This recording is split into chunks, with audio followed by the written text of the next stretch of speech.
আসসালামু আলাইকুম। আপনারা নিশ্চয়ই সবাই ভালো আছেন।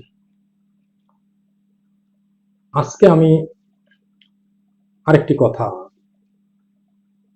নিয়ে আপনাদের সামনে হাজির হয়েছি। আমরা সাধারণত দেখতে পাই যে আমরা যখন কথা বলি, অন্যেরা যখন কথা বলে, যে ব্যাপারটি খুব বেশি লক্ষ্য করি সেটা আমরা সবসময় বেশি বলতে চাই সবাই। শুনতে চাই কম। অর্থাৎ শ্রোতা হতে চাই না, বক্তা হতে চাই। কারণ আমাদের ধারণা আমি যদি শুধু শ্রোতা হই তাহলে ওই বক্তা মনে করবে যে আমি তার চেয়ে খুব কম বুঝি, কম বুদ্ধি সম্পন্ন। কিন্তু আমেরিকান বিখ্যাত লেখক ডেল কার্নেগি কিন্তু অন্য কথা বলেছে। তার সাজেশনটা অনেকটা এরকম যে আপনি যদি কারো প্রিয় হতে চান, আপনি যদি একটু জনপ্রিয় হতে চান, তাহলে আপনি প্রথমে একজন ভালো শ্রোতা হয়ে যান। তার মানে তার সাজেশন হচ্ছে আপনি যদি কারো কথা শোনেন, প্রত্যেকদিন তার কথা শোনেন, আপনি যদি বলার জন্য খুব বেশি ব্যস্ত না হয়ে যান, তাহলে ওই ভদ্রলোক অন্তত মনে করবে যে আমার একজন শ্রোতা আছে। তিনি কিন্তু আপনাকে পছন্দ করবে, আপনাকে খুঁজে বেড়াবে কথা বলার জন্য। অর্থাৎ তার কাছে আপনি প্রিয় হয়ে গেলেন। ঠিক এমনি করে আমরা যদি যখন আমরা সবাই বসি কোথাও কথা বলার জন্য, আপনি বা আমি যদি শ্রোতা হতে পারি, সেটা আমাদের জন্য আসলে ভালো। শ্রোতা হলে প্রথম যে লাভটি হচ্ছে, আপনি সবার কথা শুনছেন। তার মানে সবার মতামত, তাদের ধ্যান ধারণা, তাদের দৃষ্টিভঙ্গি থেকে আপনি কিন্তু অনেক কিছু শিখতে পারছেন, যেটা পরবর্তীতে আপনার ব্যক্তিগত কাজে লাগবে।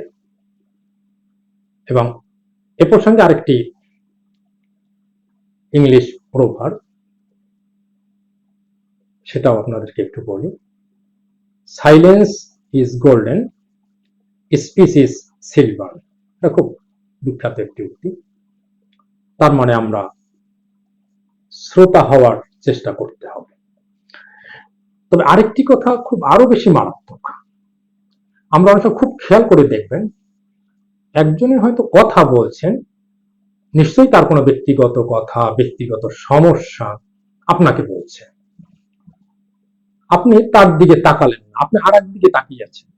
তিনি বলছেন আপনাকে কথা, তার মানে তিনি আপনার অ্যাটেনশন চাচ্ছেন, আপনার সম্পূর্ণ কনসেন্ট্রেশন প্রত্যাশা করছেন, কিন্তু আপনি আর একদিকে তাকিয়ে আছেন। কেমন না ব্যাপারটা? কারণ তিনি তো অনেক ভরসা করেই আপনার কাছে তার সমস্যাগুলো বলছে, বা কোন একটা সমাধান চাচ্ছে, বা তার মনের কোন একটি ব্যাপার আপনার সাথে শেয়ার করতে চাচ্ছে। আপনি আরেকদিকে তাকালে হবে কিভাবে? আপনি একজন লিসেনার হবেন, ভালো লিসেনারই হবেন। এবং আরেকটি হাসির কথা বলি, বিশেষ করে আমাদের যে মা বোনেরা আছে, আমার সম্মানিত মা বোনেরা, দেখা যায় যে সাধারণত যদি এক জায়গায় ৫ জন বা ৬ জন আমার মা বোনেরা বসে থাকে, তারা যদি কথা শুরু করে, নর্মালি দেখা যায় যে ৫ জন ৬ জনের কেউই একটি সেন্টেন্সকে পুরো বলতে পারে না।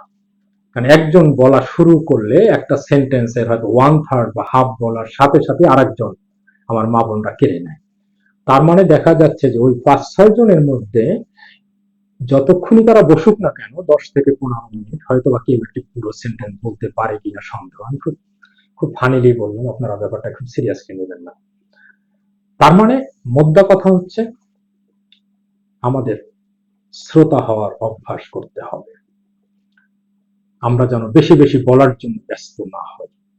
তাহলে আমরা এই শ্রোতা হওয়ার সুবাদে আমাদের সবার কাছ থেকে আমরা যে শুনবো, সেটা একটা বড় রকমের সম্পদ হবে আমার। কারণ তাদের কাছ থেকে, তাদের প্রত্যেকের আলাদা আলাদা অভিজ্ঞতা, প্রত্যেকের আলাদা আলাদা দৃষ্টিভঙ্গি, সেখান থেকে আমি কিন্তু একটা নতুন কিছু শিখতে পাবো এবং আমার অভিজ্ঞতাটা অনেক বেড়ে যাবে। আমি পরবর্তীতে যদি কোথাও বলার সুযোগ হয় বা বলবো, আমি তো কথা বলবো কোথাও না কোথাও, সেখানে আমি অনেক সুন্দর কিছু বলতে পারবো। আমার মনে হয় আমি আপনাদেরকে আমার মনের কথাটা বোঝাতে পেরেছি।